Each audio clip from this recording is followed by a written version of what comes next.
Anwar Ibrahim's journey to the top job in Malaysia has been anything but smooth.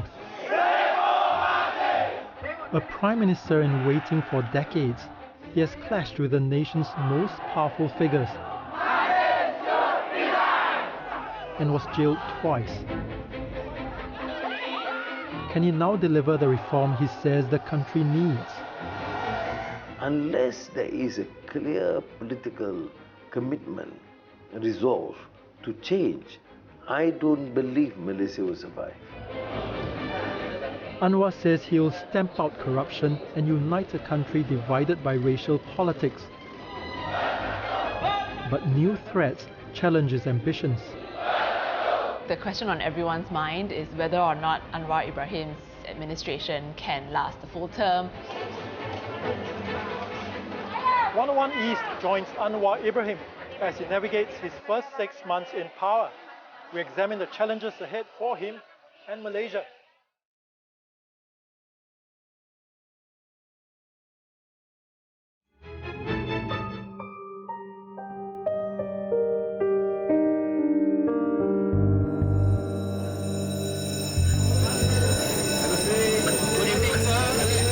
It's a day many Malaysians thought would never come. Anwar Ibrahim striding the country's corridors of power as Prime Minister. I'm no longer the opposition leader, and you have to deliver. And it requires a lot of patience. I'm more tolerant to criticisms. His rise has been a turbulent journey.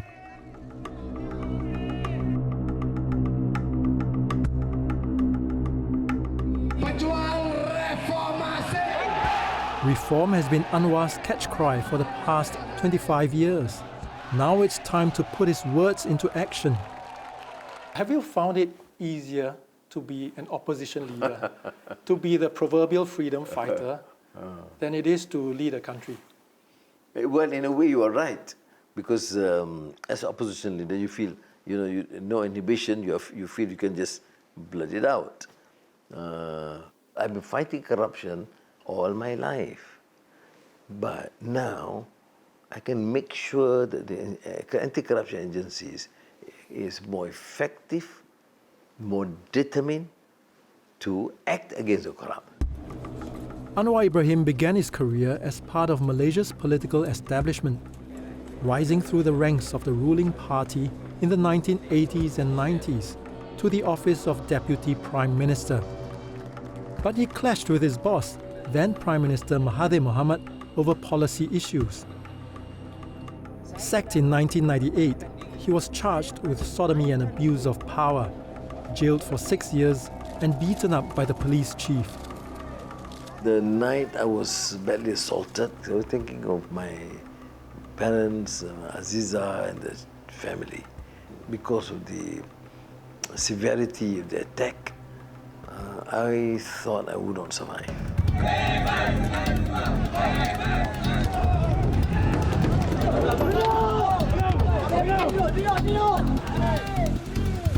The charges were widely seen as a move to end Anwar's career, but his wife, Wan Aziza, a former doctor, kept it on life support.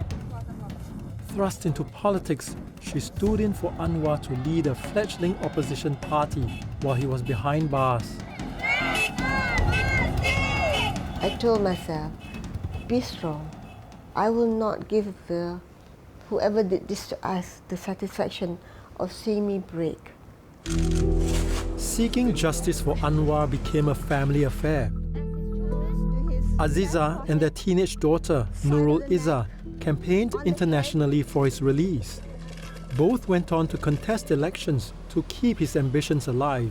The fight will still go on regardless anything that happens. Thank you. It was sometimes frustrating for us children to be courageous and brave all the time. But I think having him lead the way with action, that kind of gave us some degree of acceptance and strength. Anwar was released in 2004. His opposition alliance gained popularity as the ruling coalition faced mounting cases of corruption.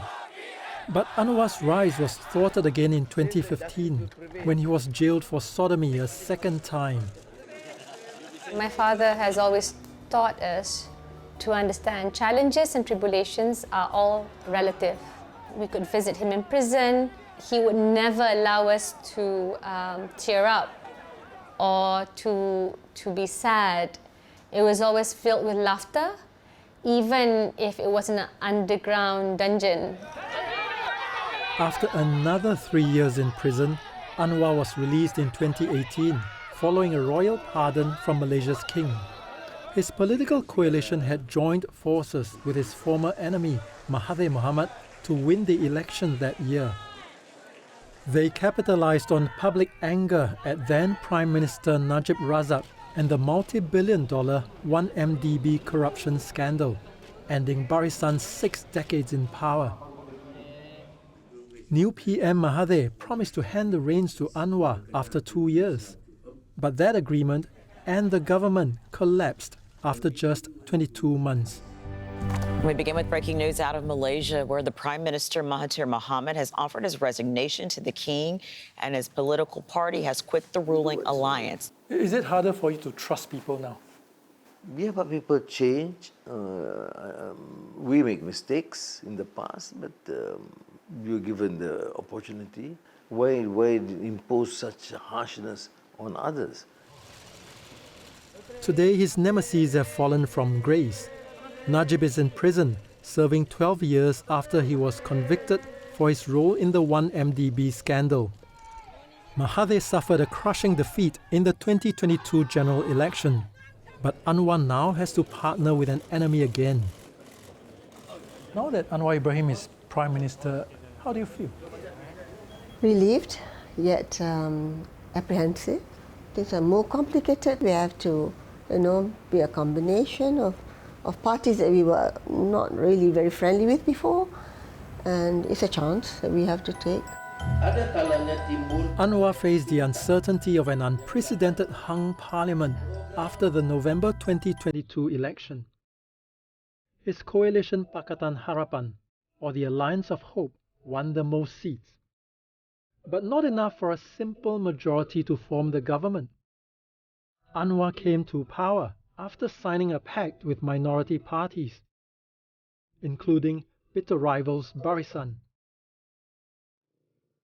The once mighty Barisan suffered heavy losses at the polls, but its controversial leader, Ahmad Zahid Hamidi, has been appointed the Deputy Prime Minister. While that was heavily criticised by many, it was also seen as a necessary political compromise. Tricia Yeo is a political analyst. She's been scrutinizing how the Game of Thrones unfolds. Zahid faces a slew of corruption charges, but as a kingmaker, he stays as Anwar's number 2, unless found guilty in court. If not for having Zahid Hamidi as the Deputy Prime Minister, the entire equation would have fallen apart anyway. The government wouldn't have been formed, there would have been no Anwar Ibrahim as Prime Minister to speak of. Given that you depend on a very diverse coalition of parties to stay in power, do you think you can still implement the reforms that you promised? The diverse political party, yes. But what is essential, do all of them agree that this country would go to the dogs if we do not take up measures to affect change now? They agree. Do they agree the central problem is the issue of good governance? Yes. Do they agree that corruption has been endemic in this country? Yes. I mean, that's important. And then, of course, we adjust policies. I'm not a dictator. I'm a prime minister in a democratic country. Anwar Ibrahim has already made enemies with powerful people. Adakah saya rasuah? Yang tuduhnya siapa? Tidak lain daripada Anwar Ibrahim, Perdana Menteri Malaysia. Former Prime Minister Muhyiddin Yassin is on trial for money laundering and abuse of power. He is accused of using his position to receive $51 million in bribes into his party's bank account. He rejects the allegation, saying the money was for projects to help the people and the economy. Muhyiddin's coalition narrowly lost to Anwar's in the 2022 election. Saya dilihat sebagai pencabar utama kepada Anwar Ibrahim dan Zahid Hamidi.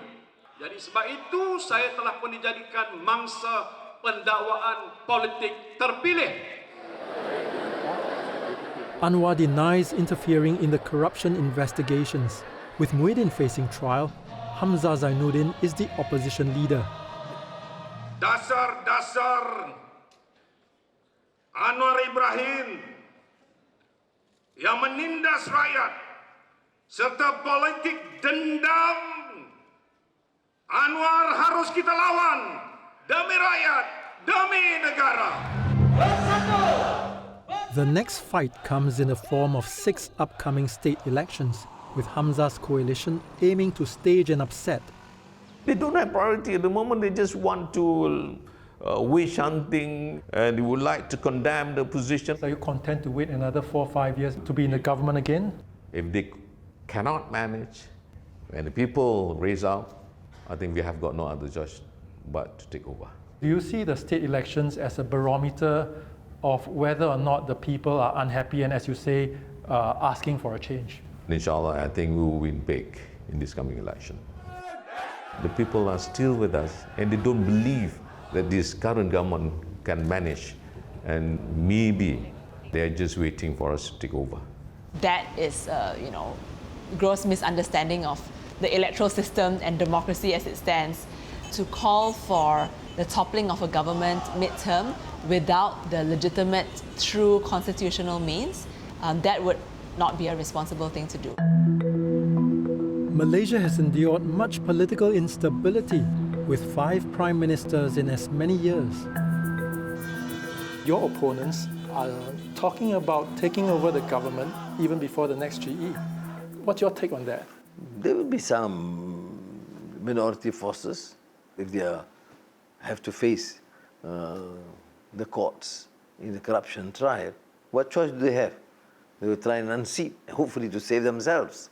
But there is no serious challenge until now. We got the 2/3 majority. If the opposition does well in the state elections, is there any concern over them pushing for a vote of no confidence? They can put some pressure, but it will not in any way affect the position of the federal government. Anwar's camp currently controls 3 of the 6 states that will go to the polls. If they lose the states or even have their seat numbers slashed and eroded, then it will be increasingly difficult for Anwar, I believe, to put forward the institutional reforms that he intends to do.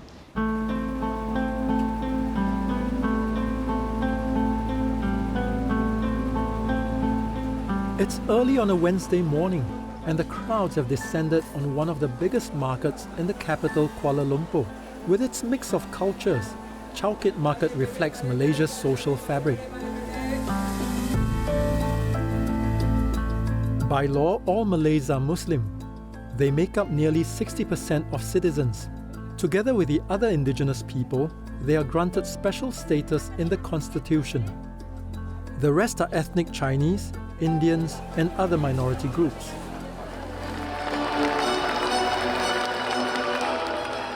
Anwar is the first prime minister from a multiracial party in Malaysia.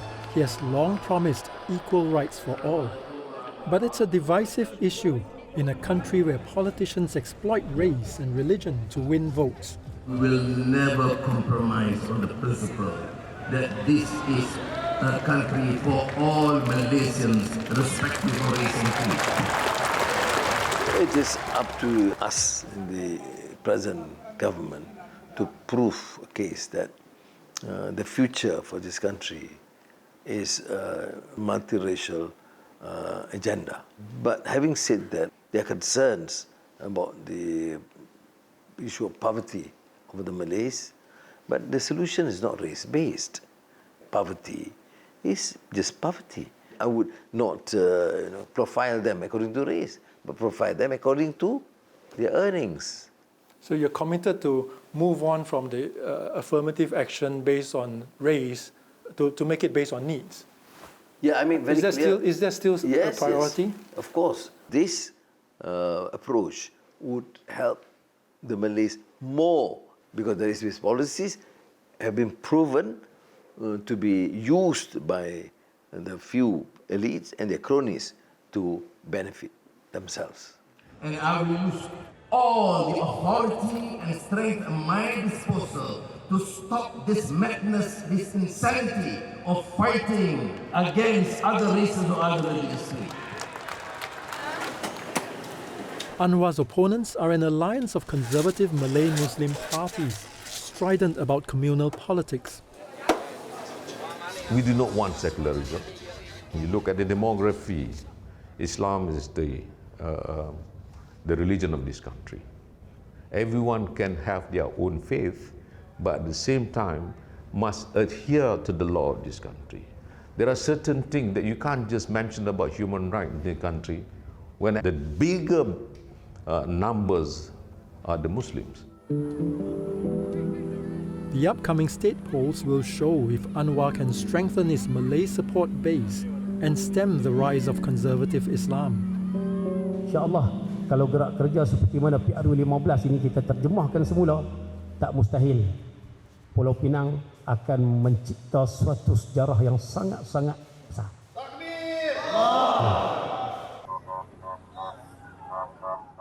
In the northern state of Penang, first-time MP Muhammad Fawaz Muhammad Jan is known as the giant killer after he handed Anwar's daughter Nurul Izzah a shock defeat in the last election. The constituency they contested in has long been seen as Anwar's stronghold. Fawaz is a preacher from the hardline Malaysian Islamic Party, or PAS. It has the most seats in the opposition coalition. Kemenangan PAS dalam PRU yang ke-15 ini adalah satu kemenangan yang paling bersejarah. Sekiranya 6 buah negeri ini berada dalam suasana yang seperti PRU 15 dan PAS perlu mengambil tanggungjawab ini. Matlamat PAS adalah untuk menegakkan daulah Islam dengan maksud menegakkan ajaran Islam dalam sebuah negara. Jadi untuk melaksanakan perkara tersebut pasti akan ada halangan, sama ada dari sudut orang Islamnya sendiri ataupun non-Muslim sendiri. Kepelbagaian budaya ini berlaku di dalam Malaysia dan ada sebahagian kepelbagaian budaya ini yang bercanggah dengan ajaran Islam. Kebanyakan yang ditakuti oleh non-Muslim pada hari ini, undang-undang syariah ini akan dikenakan kepada non-Muslim. Sekiranya PAS mentadbir Malaysia, adakah undang-undang sivil dan undang-undang syariah ini akan dikuatkuasakan? What's the difference between your approach to Islam compared to that of your political opponents? It has been there for 1,000 years between more extreme fanatics. I'm not calling all of them extreme and fanatics. Some are quite reasonable, but I think the trend is worrying. Now, the Constitution protects the special position of Malays and Islam. That runs contrary to the idea of genuine equality for all races and for everyone. So how do you go about actually implementing policies that are fair for all? You swear as President of the United States on the Bible. Does it mean that therefore you disallow those who believe in the Quran? Why must it be seen to be divisive? Unless you take up policies or in your rhetoric you continue to abuse or discriminate, which I will not do. Malaysian politicians have played the race and religion cards, especially on social media, to win votes. A quick search online throws up a slew of posts from known politicians with hateful racial overtones that we won't show to avoid amplifying them. We have been labelled as communists, we have been labelled as pro-Jewish, we have been labelled everything, extremists, chauvinists and all that. Anthony Loke is one of Anwar's most important allies. He leads a Chinese-dominant party with the most number of seats in their coalition. But that does not mean that we are just a Chinese party. In our ranks and files, we have different ethnic groups. We have different leaders from different racial backgrounds. We must continue to fight against this extremism of using race and religion. And the way to fight them is not to become more racist than them. We just have to deliver better than them. Yeah, simple logo. Some of the most vicious and viral attacks are on TikTok, a social media platform popular with the young. Half of the electorate nationwide are below 40 years old. And the opposition, Perikatan Nasional, has also tapped on TikTok to better connect with young voters.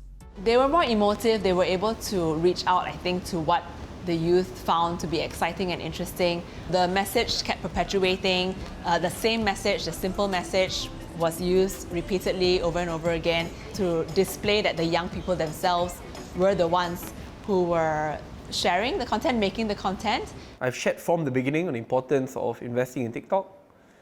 I remember then a lot said that TikTok was merely for budak-budak or for children, which I humbly disagree with. It's an I told you so moment from Syed Saddiq, a member of parliament and a social media superstar.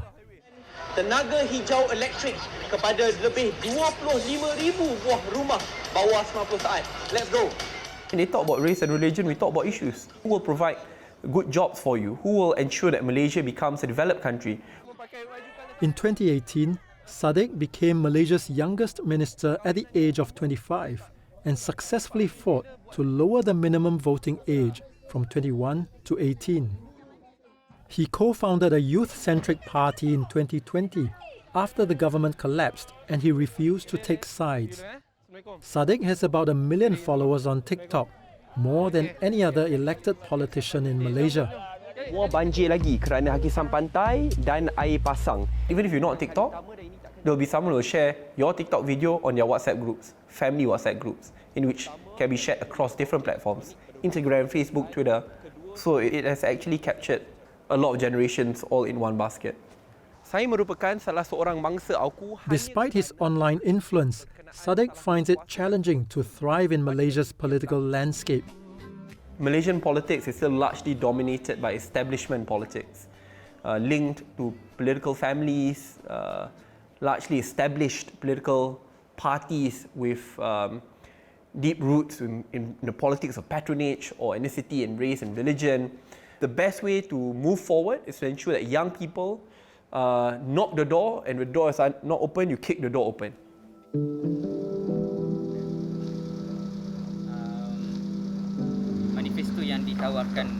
The need to connect with the young is vital for the new Prime Minister.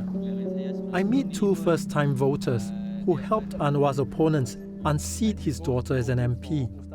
Their parents had long supported Anwar's party, but they were drawn to the campaign of past candidate Muhammad Fawaz.